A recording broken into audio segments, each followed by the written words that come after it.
নমস্কার, দেখছেন কলকাতা টিভি। আপনাদের সঙ্গে আমি মধুবন্তী হাজির হয়ে গেছি এই বিশেষ অনুষ্ঠান নিয়ে, কারার ওই লৌহ কপাট।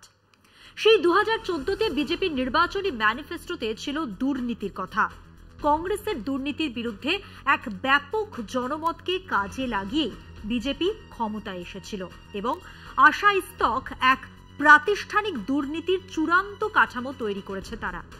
নির্বাচনী বন্ডের নতুন আইন এনে ইডি সিবিআইকে কাজে লাগিয়ে দেশের জল জঙ্গল জমি অকাতরে বিলিয়ে দিয়ে সংবাদ মাধ্যমের উপর এক সর্বোচ্চ নিয়ন্ত্রণ কায়েম করে বিজেপি চলছিল। আর সেই কারণেই 2019-এর নির্বাচনী প্রতিশ্রুতির সর্বত্র রাম মন্দির, বিকাশ, উন্নয়ন ইত্যাদির কথা থাকলেও ছিল না দুর্নীতি প্রসঙ্গ। 2014-তে জনসভায় আমাদের চৌকিদার বলছিলেন, না খাউঙ্গা না খানে দুঙ্গা। 2019-এ তা ছিল না, কিন্তু 2024-এর নির্বাচনী ইস্তাহার প্রকাশের আগে থেকেই তারা দুর্নীতি নিয়ে সরব। চুন চুন কার জেলে মে ডালুঙ্গার মতো ঘটিয়া ডায়লগ দিচ্ছেন আমাদের প্রধানমন্ত্রী এবং এবারের নির্বাচনী ইস্তাহারে বিরাট করে এই দুর্নীতির বিরুদ্ধে জেহাদের কথা বলা হয়েছে। কেন বিজেপি এই ইস্যু আবার সামনে এনে হাজির করলো কেন?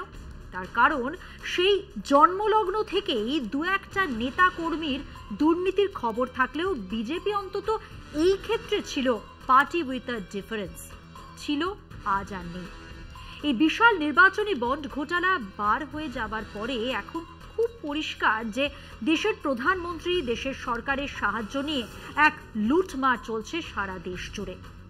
হুমকি দিয়ে তোলাবাজির ঘটনা আজ সবার সামনে। ওষুধের দাম বেড়েছে, টাকা গেছে বিজেপির ফান্ডে। ট্যাক্স ফাঁকি দিয়েছে যারা, তারা বিজেপির নির্বাচনী ফান্ডে টাকা দিয়ে রেহাই পেয়েছেন। ভুরি ভুরি উদাহরণ আজ সবার সামনে। চৌকিদার নিজেই ভাড়ার সাফ করেছেন, তা পরিষ্কার। এর জবাব চাইবে মানুষ এবং সেটা বুঝেই চোরের মায়ের বড় গলা। মোদিজির নেতৃত্বে বিজেপি আবার নিজেরাই দুর্নীতিকে নির্বাচনী ইস্যু বানিয়ে ফায়দা তোলার চেষ্টা করছে।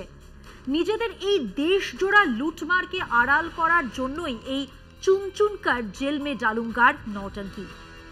আমরা এই দ্বিচারিতার নিন্দা করি, মনে করি এক রাজনৈতিক কারণেই ভুয়ো তথ্য তৈরি করে জেলে পোড়া হচ্ছে বিরোধীদের। সরকারের বিরুদ্ধে কথা বলা মানুষজনদের একই কারণে আমাদের সম্পাদককে জেলে পোড়া হয়েছে।